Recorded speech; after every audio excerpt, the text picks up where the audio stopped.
भगवान शिव को सावन का महीना बहुत ही प्रिय होता है।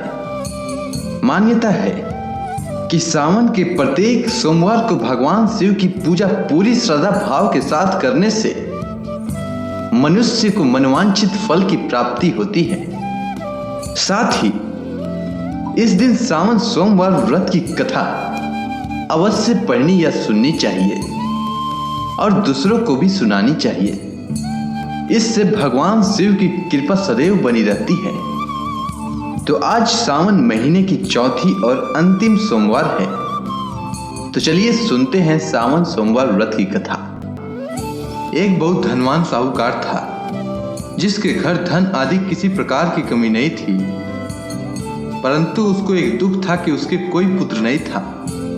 वह इसी चिंता में दिन रात रहता था और वह पुत्र की कामना के लिए प्रति सोमवार को शिव जी का व्रत और पूजन किया करता था तथा सायंकाल को शिव मंदिर में जाकर के शिव जी के श्री विग्रह के सामने दीपक जलाया करता था। उसके इस भक्ति भाव को देखकर पार्वती जी ने शिव जी महाराज से कहा, महाराज, यह साहूकार आपका अनन्य भक्त है और सदैव आपका व्रत और पूजन बड़ी श्रद्धा से करता है, इसकी मनोकामना पूर्ण करनी चाहिए। शिव जी ने कहा, हे पार्वती, यह संसार कर्म क्षेत्र है। जैसे किसान खेत में जैसा बीज बोता है वैसा ही फल काटता है, उसी तरह इस संसार में जैसा कर्म करते हैं वैसा ही फल भोगते हैं। पार्वती जी ने अत्यंत आग्रह से कहा, महाराज, जब यह आपका अनन्य भक्त है और इसको अगर किसी प्रकार का दुख है तो उसको अवश्य दूर करना चाहिए, क्योंकि आप सदैव अपने भक्तों पर दयालु होते हैं और उनके दुखों को दूर करते हैं। यदि आप ऐसा नहीं करेंगे तो मनुष्य आपकी सेवा तथा व्रत क्यों करेंगे? पार्वती जी का ऐसा आग्रह देख शिव जी महाराज कहने लगे, हे पार्वती, इसके कोई पुत्र नहीं है, इसी चिंता में यह अति दुखी रहता है। इसके भाग्य में पुत्र न होने पर भी मैं इसको पुत्र की प्राप्ति का वर देता हूँ, परंतु यह पुत्र केवल 12 वर्ष तक जीवित रहेगा। इसके पश्चात वह मृत्यु को प्राप्त हो जाएगा। इससे अधिक मैं और कुछ इसके लिए नहीं कर सकता।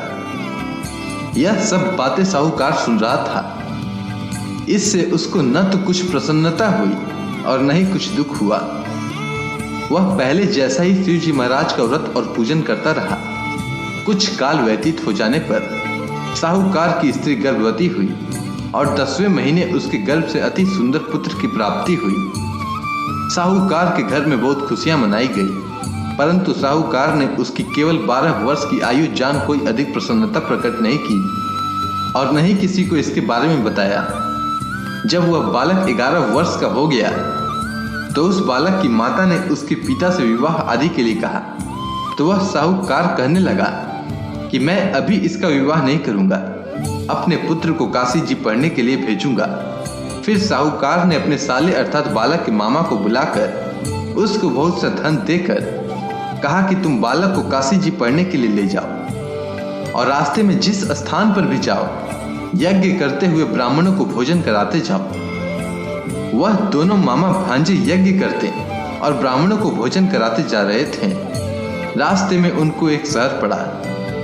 उस शहर में राजा की कन्या का विवाह था और दूसरे राजा का लड़का जो विवाह कराने के लिए बारात लेकर आया था वह एक आंख से काना था। उसके पिता को इस बात की बड़ी चिंता थी कि कहीं वर को देख कन्या के माता पिता विवाह में किसी प्रकार की अड़चन पैदा न कर दें। इस कारण जब उन्होंने अति सुंदर सेठ के लड़के को देखा तो मन में विचार किया कि क्यों न दरवाजे के समय इस लड़के से वर का काम चलाया जाए। ऐसा विचार कर वर के पिता ने उस लड़के और मामा से बात की तो वे दोनों राजी हो गए। फिर उस लड़के को वर के कपड़े पहनाकर तथा घोड़ी पर चढ़ाकर दरवाजे पर ले गए और सब कार्य प्रसन्नता से पूर्ण हो गया। फिर वर के माता पिता ने सोचा कि यदि विवाह कार्य भी इसी लड़के से करा लिया जाए तो क्या बुराई है। ऐसा विचार कर लड़के और उसके मामा से कहा, यदि आप फेरों का और कन्या दान के काम को भी करा दें तो आपकी बड़ी कृपा होगी और मैं इसके बदले में आपको बहुत सा धन दूंगा। तो उन्होंने स्वीकार कर लिया और विवाह कार्य भी बहुत अच्छी तरह से संपन्न हो गया।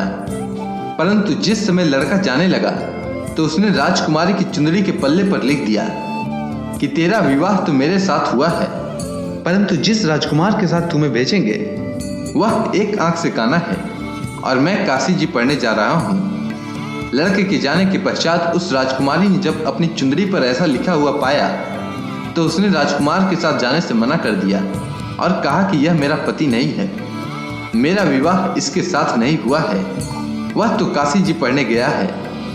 राजकुमारी के माता पिता ने अपनी कन्या को विदा नहीं किया और बारात वापस चली गई। उधर सेठ का लड़का और उसका मामा काशी जी में पहुंच गए। वहां जाकर उन्होंने यज्ञ करना और लड़के ने पढ़ना शुरू कर दिया। जब लड़के की आयु 12 साल की हो गई, उस दिन उन्होंने यज्ञ रचा रखा था कि लड़के ने अपने मामा से कहा, मामा जी आज मेरी तबीयत कुछ ठीक नहीं है। मामा ने कहा कि अंदर जाकर सो जा। लड़का अंदर जाकर सो गया और थोड़ी देर में उसके प्राण निकल गए। जब उसके मामा ने आकर देखा कि वो मुर्दा पड़ा है तो उनको बड़ा दुख हुआ और उन्होंने सोचा कि अगर मैं अभी रोना पीटना मचा दूंगा तो यज्ञ का कार्य अधूरा रह जाएगा। अतः उसने जल्दी से यज्ञ का कार्य समाप्त कर ब्राह्मणों के जाने के बाद रोना पीटना आरंभ कर दिया। संयोगवश उसी समय शिव पार्वती उधर से गुजर रहे थे। जब उन्होंने जोर जोर से रोने की आवाज सुनी तो पार्वती जी ने कहा, महाराज कोई दुखिया रो रहा है, इसके कष्ट को दूर कीजिए। जब शिव पार्वती ने पास जाकर देखा तो वहां एक लड़का मुर्दा पड़ा था। पार्वती जी कहने लगी, महाराज यह तो उसी सेठ का लड़का है जो आपके वरदान से हुआ था। शिव जी कहने लगे, हे पार्वती, इसकी आयु इतनी ही थी सो यह भोग चुका। तब पार्वती जी ने कहा, हे महाराज, इस लड़के को और आयु दीजिए, नहीं तो इसके माता पिता तड़प तड़प कर मर जाएंगे।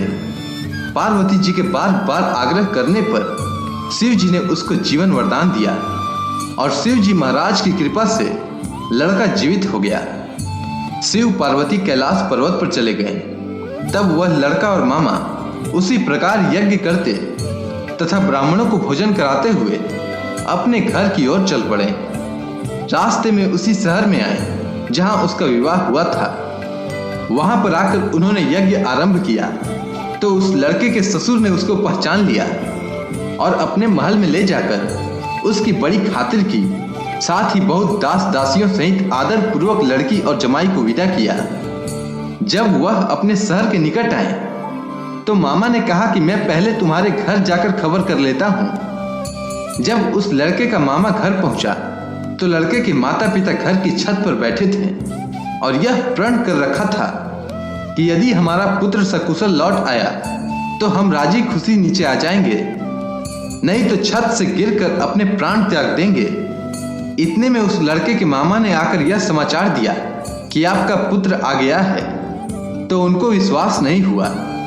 तब उसके मामा ने भरोसा दिलाते हुए कहा कि आपका पुत्र अपनी स्त्री के साथ बहुत सारा धन साथ लेकर आया है। तो सेठ ने आनंद के साथ उसका स्वागत किया और बड़ी प्रसन्नता के साथ रहने लगे।